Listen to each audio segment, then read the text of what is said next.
Why I went to the White House today. That is the subject of this evening's Talking Points memo. As we have been reporting for years, the root of many social problems in America is the collapse of the traditional family. Last night we documented it, and you can see that memo if you missed it on BillO'Reilly.com. This afternoon, President Obama at the White House announced an initiative called My Brother's Keeper to help young African-American men who are at risk. The plan is to combine federal resources with private funds from major corporations to help the kids. Now, I was invited to the announcement, and I was happy to attend. The initiative is very well-intentioned, but some specific things must be done. First, you got to teach children at risk to read. If that takes one-on-one tutoring, that's what has to happen. Two, you have to provide mentors to individual children that the teachers pinpoint who lack guidance at home. There should be a volunteer program for mentors in every city and town in this country. Three, high-profile Americans, including the President and First Lady, must go on television and the net to warn young people that having babies outside of marriage and bringing children into this world without resources is cruel. It's cruel. There has to be a campaign of persuasion so young Americans wise up. Also, there has to be peer pressure not to get pregnant unless you're in a stable situation. Are we all understanding that? Right now, there is no peer pressure. That has to change. Fourth, the initiative has to get local business people to hire kids for summer jobs and internships. Children must know about the workplace and what is expected there. And finally, American law enforcement has to engage children at risk to convince them they're not the enemy. If those 5 things are part of the My Brother's Keeper initiative, I can guarantee you, America will begin to turn the terrible situation around. But if people continue not to make judgments about bad parents, disorderly children, chaos in the family unit, if we continue to make excuses for all that, the problem's only going to get worse. Hopefully today, the White House made the first step, and I believe that American business, law enforcement, and we the people will step up to help the kids at risk. I really believe that. And that's the memo. Now for the top story tonight, reaction with us, Senior Advisor, President Obama, Valerie Jarrett. And I was pleased you invited me to this. You shocked a lot of people. People were fainting when I walked into this. We were delighted to have you. Look, the President mentioned in his remarks a culture of cynicism on the streets. And it's not just blacks, but it's the poor and the hardcore, what they call gangsters. You know what I'm talking about, right? There's a culture of cynicism, like, we can't make it, we're not going to be a part of this, we're going to sell drugs, we're going to do what we want. You got to get in there. And I don't know if you guys see the urgency of that. Well, of course the President does. And he said this afternoon, look, we all have a role that we can play here. This is not a big government program. In fact, the government's role is rather minor.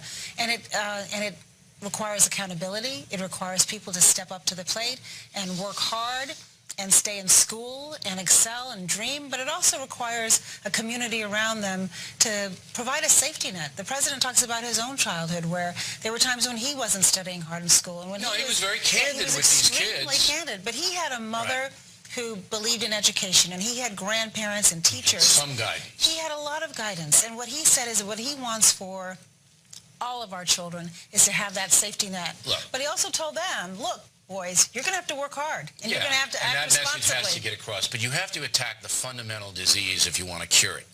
Now, I submit to you that you're going to have to get people like Jay-Z, Kanye West, all of these gangster rappers to knock it off. That's number one. What I think these boys need is, they need positive role models, which you said. Listen to me. Listen to me.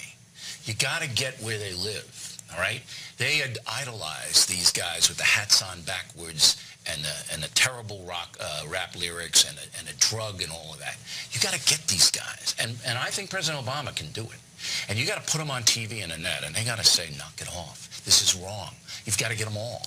And then you got to get the President and the First Lady and every other profile. You had Magic Johnson there today. He's a good guy.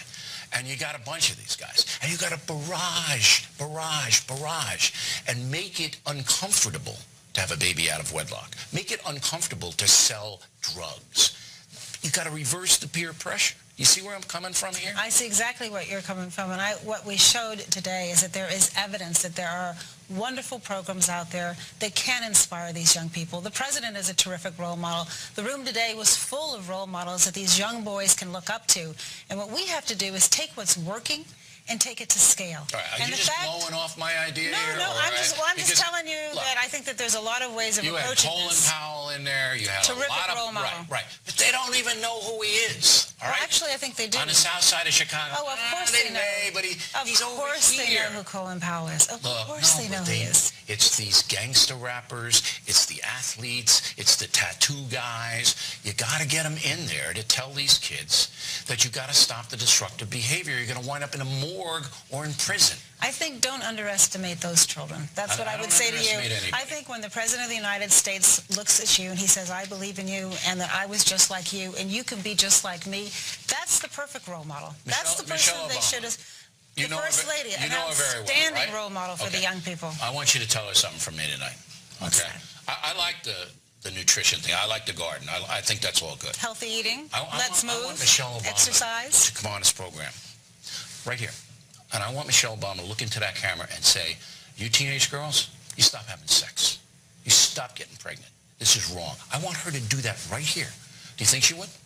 Well, I think what's more important than Michelle Obama coming on Fox News is for her to spend time with young girls, which she does. She's had a mentorship program for young girls since she first took office. Both the President and the First Lady talk about the importance of marriage, the importance of responsibility, and she does it all the time. She is with young girls all the time. Look, you think coming on Fox is the more intense way? I think her spending time in a classroom, one-on-one, talking to the children is really important. Are you kidding me? And she does that. Do you know how many people saw that Super Bowl interview? Do you know how many people saw that? Well, if Michelle Obama comes on this program, looks into that camera, and tells teenage girls, not just black teenage girls, but all teenage girls, don't do these things because they are destructive. Well, I think it's a great pitch. It's a great pitch to have her come on Fox. Look, I think it's better if she's actually sitting down in the classroom with the girls, inviting them to the White House, sharing her life experience with them.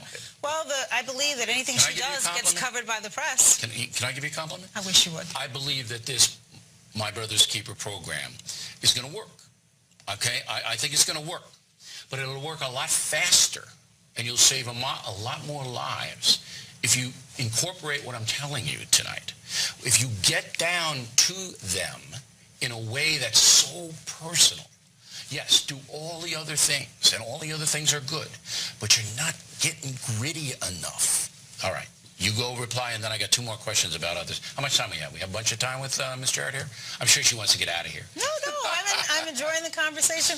I think there are lots of ways of approaching the problem, and I think that the recognition that this is a problem for all of us, that if a segment of our population is lagging behind, that we have to change that paradigm. And it requires a lot of effort, and it's not just either or. It's a bunch of different strategies we have to take. All right. And you know what? Maybe if we can find musicians who they respect, who'll come and talk to them. And, look, either tell them they do it or you'll audit them.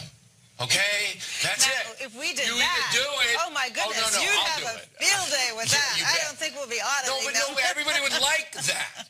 Tell them to do it. They'll do it. Well, these pinheads will do it if you tell them to. You know what, Bill, what I really like is the fact that you are passionate about this. Oh, you it's care terrible. about these young men. I'm a former teacher.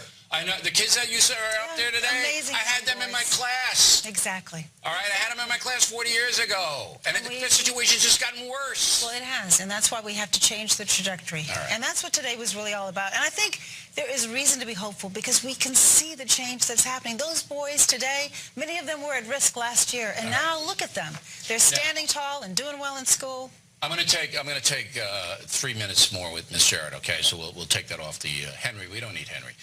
We'll use him, but we'll cut his time. All right, look. You have the poll at CBS, and it's bad. It's a bad poll for you guys. Is it just all about Obamacare, you think, driving down the president's numbers?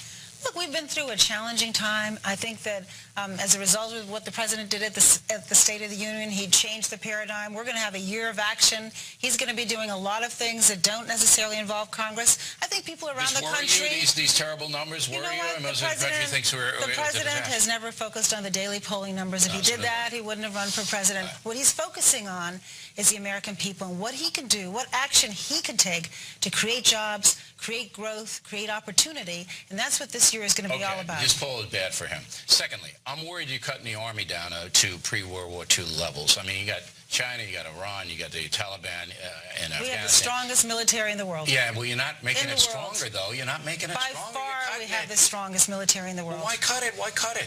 Well, I would think that, not that long ago, you were telling us how we needed to get our fiscal house in order and tighten our belts. Absolutely. And that requires a lot of sacrifices. But we're not sacrificing the safety or the security of our country. I can promise you that. I'm worried about that. There's nothing that the president takes more seriously than his responsibility as commander-in-chief. I'm worried. I got to tell you, as an American, not as a bloviator, I'm worried about that cut. I don't think you're going to get it through Congress anyway. Final thing is, I wish the president, I told him this and I'm so presumptuous, I'm glad the Secret Service didn't arrest me. I told him, look, why don't you consider the voucher thing, the school voucher thing? Just consider it. Maybe you don't have to do it the way it is now, but private schools have discipline. And the kids we saw today, I mean, they could prosper in private Catholic schools. And if you give them the vouchers, let the poor parents make the decision. I just wish you would just consider it. Well, you act as though we haven't considered it. We certainly have, and the evidence shows that there are lots of other ways. But I got evidence that says the opposite. Well, you know what? I think charter schools are a nice way to do experimenting and see what works, and then when you can take it to scale.